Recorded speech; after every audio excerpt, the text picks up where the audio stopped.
Hello, hello, hello. Welcome to an episode of the GSMC Wrestling Laureate podcast brought to you by the GSMC Sports Network. Hey, it's your favorite wrestling fan here. Hope you guys had an amazing weekend. Hope you guys had a great time watching WWE Elimination Chamber. I gotta be honest, it's probably one of the best WWE Elimination Chamber pay-per-views. Basically, it's up there. It's up there when it comes to, great matches, great promos. Great wrestling inside the ring. Awesome turn of events. The unpredictability factor in terms of professional wrestling is automatically like a huge thumbs up for the W for just wrestling fans in general. So I had a good time watching that. Watching some NCAA basketball for the men's and the women's. It is March. As of today, it is March 3rd, of course, awesome March Madness coming on. We're going to get the brackets pretty damn soon. I did see that. I think it was South Carolina and Texas about the coin flip for the first seed. Thought that was pretty wild. It was pretty insane. Debo Samuel getting traded to the Washington Commanders. The sports world is on fire. It always is. There's always something to talk about, especially in terms of WWE. In terms of, there was a boxing match too that one of the guys took a knee and it was like, dude, that's an automatic, that's out of you. You get out. I'm just kidding. No, but all in all, great sports. Now we're going to talk about some professional wrestling. So thank you so much. Of course, our first segment, we're going to talk about SmackDown. For the SmackDown review, I'm going to try to talk about subjects that are not really so much about the Elimination Chamber, like Cody Rhodes and all this other stuff, because we're going to talk about it in our third segment, so make sure you stay tuned for that.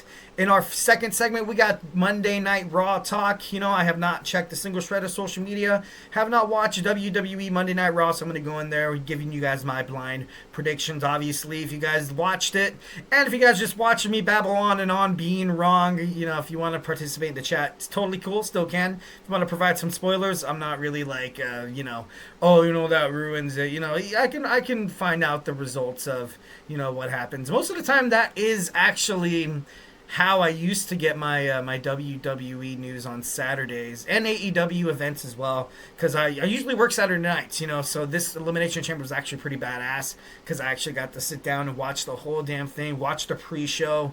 It was sick. It was pretty cool. But like I said, usually I work 11 to 7. I check out, you can't help but to stumble upon results. I try hard not to. Hard not to, but I'm like, oh, okay, I can still watch those matches knowing that this happened, that happened. It doesn't really ruin it for me. So yeah, don't be shy. Drop your thoughts inside that chat.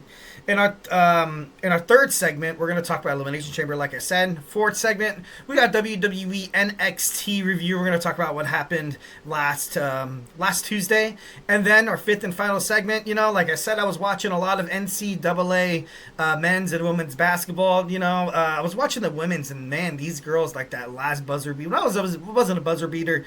It was a long 3 in overtime when Maryland picked up the victory. I thought that was super cool. But anyways, I was watching it and I was like, dude, these girls are amazing, phenomenal athletes. And I was like, man, these girls could be WWE superstars. And I was like, oh, I wonder what kind of WWE superstar could be, NCAA basketball worthy. So I did a little bit of research and I constructed a WWE women's basketball fantasy team. I'm going to give you guys my starting 5, my bench and reserves.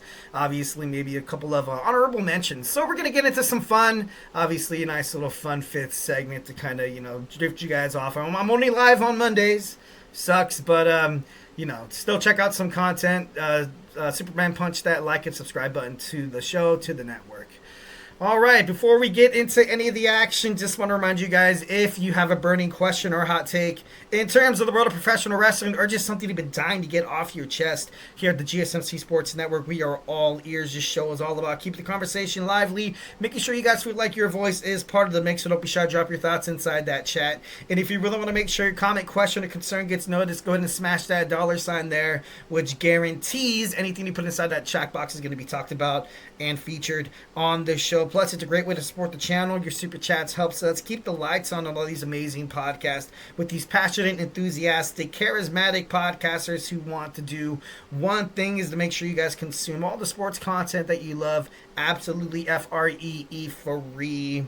We're super grateful for each and every one of you guys who joins us here daily on the GSMC Sports Network. So let's keep this party started. let's get this party started. Send in those super chats, those super stickers, because you guys are super awesome, and together we will make sure this is the best wrestling podcast in media.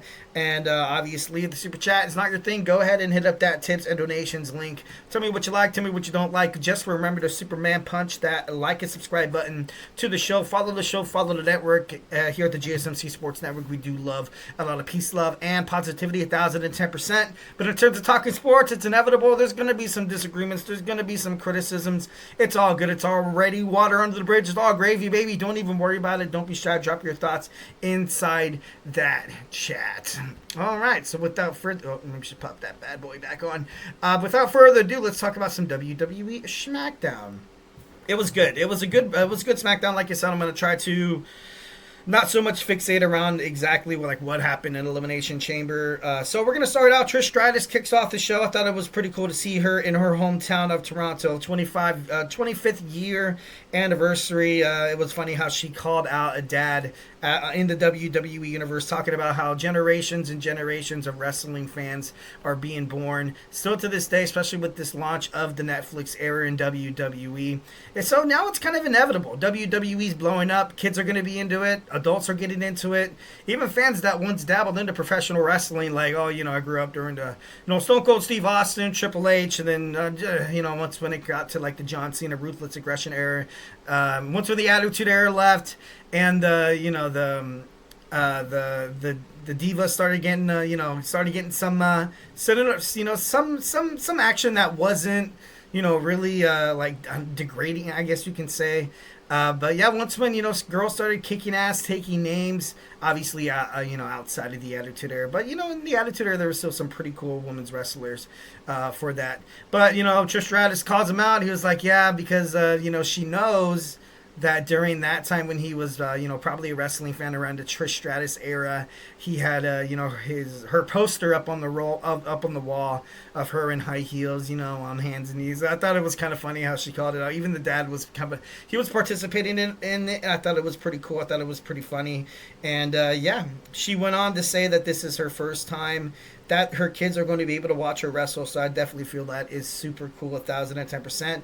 Chelsea Green, fellow Canadian, comes out saying that she is representing the American people. People in America are better, obviously, talking trash to her hometown Canadians in Toronto. And I feel like that's what Chelsea Green was kind of doing. It was genius. It was genius because, playing off of, what's happening politically, not going to get into it.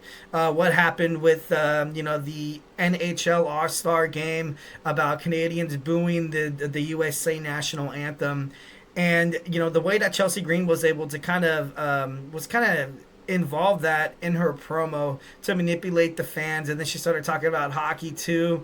And it was just, I don't know, it was just a great promo. I thought that was super great. I thought that was super cool. And, now, then you had a match between, Tiffany Stratton and Chelsea Green, which ultimately got interrupted because Candice LeRae and Nia Jax get involved, but they were eventually kind of ran out. I thought that was kind of cool. USA Men's Tournament for the title. I liked that. I liked the aggressiveness by Nick Aldis. It was a nice twist. You would never really saw this during the Vince McMahon era. Definitely Triple H Paul Levesque is, kind of spicing things up a little bit.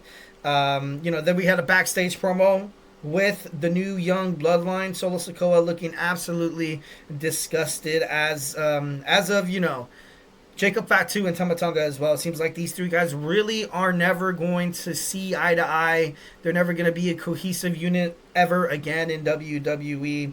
Solo Sikoa was chosen to be in the tournament, but then he said he wanted to give it to Jacob to kind of rep the family because I want to show you that I love you, Jacob. I love you. So Andrade took on Jacob Fatu, and it was a great match. It was a great match. I was kind of pulling for Andrade to be the final three. I was kind of hoping maybe him instead of Carmelo. I do love Carmelo. He's cool and all. But Andrade just looks more impressive every single time he steps inside that ring. And I don't want the same thing to happen to him what happened his first stunt in WWE when he made it back. Well, when he got called up from WWE NXT, they didn't know what to do with him. Lost the talent. He had to go back down to AEW. he kicked ass over there for a little bit, but then storylines, or bookings, started to grow a little tiresome, a little bit, a little stale. So Andrade decided to come back to WWE. Him marrying Charlotte Flair potentially might have something to do with it, but according to reports, I guess they're legally split up. I may be divorced. Not too sure. Don't want to say anything that's inaccurate because that's in terms of relationships, that's a pretty touchy subject. So I want to see Andrade do better. I want to see him as a United States champion. He would represent the title super cool. All of his matches, like I said, are absolutely must see. But we had Jacob Fatu pick up the victory and move on in the tournament. We got the Street Profits taking on Los Garza, a match that didn't ever take place. DIY comes out to attack the Street Profits. Los Garza then starts to attack DIY. Pretty Deadly get mixed up in the mix, and then you see the Motor City Machine Guns, and it was crazy. Then Los Garza back onto it. I thought they were going to come out on top and clean house, but then you started getting security involved, and these 5 teams are going at it. And, I like it because I feel like the WWE SmackDown Tag Team Division has been, kind of lackluster within the past couple of months. So I like how they're establishing this. Pretty Deadly, no longer a joke. Los Garza, no longer Smash Match participants. Motor City Machine Guns coming to WWE. Like I said, I feel like that, rejuvenated the tag team division. The Street Profits finally getting some love, TV time. I hope they win the championships. I say this over and over again. I love D'Angelo Dawkins. I love Montez Ford. I feel like Montez Ford could be a future WWE champion with the right bookings. And then, DIY, Johnny Gargano, Tommaso Ciampa, they're better together. They fought each other before in unsanctioned matches and stuff like that. So, I like to put like a gold star on DIY because, they kind of played into it too. They turned heel. The DIY babyface wasn't really, it was working, but I feel like they are more of a threat. They are more of just antagonistic. They're more of an aggressive team now. They're not afraid to cheat, extend the truth a little bit, maybe do some things behind the referee's back, kind of causing a little bit of a stir between the fans. I like it, definitely. Turning Pretty Deadly babyface too was pretty cool. Los Garza, not really a babyface, but and same with the Street Profits. I feel like they're right there stuck in the middle. But overall, good promo. Next, we had another promo. Drew McIntyre coming out talking John Cena and his giant-ass bald spot that has its own gravitational pull. Or he said something like that. Like, that was insane. I got to be honest, I laughed during that. Hopefully I don't get, bad karma for laughing because I'm like, no, I don't want, I would hate, oh, God, that, if I ever went bald, man. If I ever went bald, I would go full bald, man. I would go like Stone Cold Steve Austin, all the way, no, man, imagine, like, it got, oh God, I don't want to talk about it. So anyways, moving on. Politically, I kind of liked how Drew McIntyre was like, John Cena, you've been holding people back for years, kind of alluding to once when Drew McIntyre was first introduced in WWE. Superstars like him and other uprising stars, John Cena would refuse to put him over because he wanted to be, obviously, job security, you want to be the face of WWE. So, I thought that was actually pretty badass. I thought that was, he wanted to make it personal, and then, because back then John Cena had a bad reputation of burying young talent, so he looked better. And then the last thing Drew McIntyre said about John Cena was he says, I will bury you. Once again, kind of alluding to what happened in the past. But, it was cool. I love Drew McIntyre whenever he talks. Then you saw Damian Priest come out, then Seth, then CM Punk, calling Seth Rollins another mitten was pretty funny. Overall, great promo. I liked how Logan Paul came out with the John Cena theme song. I thought that was great. I love how Logan Paul is becoming more involved into WWE storylines instead of just coming once in a while. I didn't really like how WWE had him defend his United States Championship minimally. I thought he should have been on the show over and over again, during an interview with Michael Cole, obviously his podcast, Impulsive. He was saying he was getting some get out of town heat or go home heat that a lot of WWE universe, they judge Logan Paul. They don't really like the way he's perceived in WWE. They perceive him and his brother as these guys that made it into an industry based on popularity, based on publicity, based on likes and subscribes and basically digital media, social media and stuff like that. But Logan Paul inside the ring, I got to be honest, he's good. He's great. I can't really, I can't really attest to that. I can't really, say that he has go home heat or anything like that. But I do feel like if WWE wanted to make Logan Paul more of an asset, not really an asset. That's not the right word. To be taken seriously by the WWE universe, maybe he should have been, broadcasted on live TV maybe more often than not. He had these little promos where he was shooting with the LA Knight. So far in every feud he's had, he's kind of been the heel. I feel like he's only been the heel. But he did fight Roman at Crown Jewel, and I think that was once when Roman Reigns, the bloodline was at its utmost, top tier, up on Gestapo, king of the heat, king of the ring, king of the hill, whatever you guys want to call it. And so then Logan Paul fought Roman Reigns, and a lot of people were like, oh my God, he can actually do it. And maybe, just slightly maybe, people were like, maybe they were rooting for him. Maybe they were. Maybe they weren't. All right, in the rapid fire, wrapping this segment up, the LA Knight defeats Santos Escobar to make it into the triple threat match.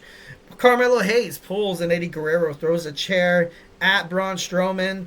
Falls down, referee turns around, calls the DQ. So I thought that was pretty cool. LA Knight defeats Jacob Fatu and Carmelo Hayes in that triple threat match to determine the number one contender for the WWE United States Championship against Shinsuke Nakamura. In the main event, we had Roxanne Perez team up with Liv and Raquel, the three-time WWE Women's World Tag Team Champions, defeating Bayley and the former champs Naomi and Bianca. It was a good match. Roxanne Perez, with the pop rocks right there.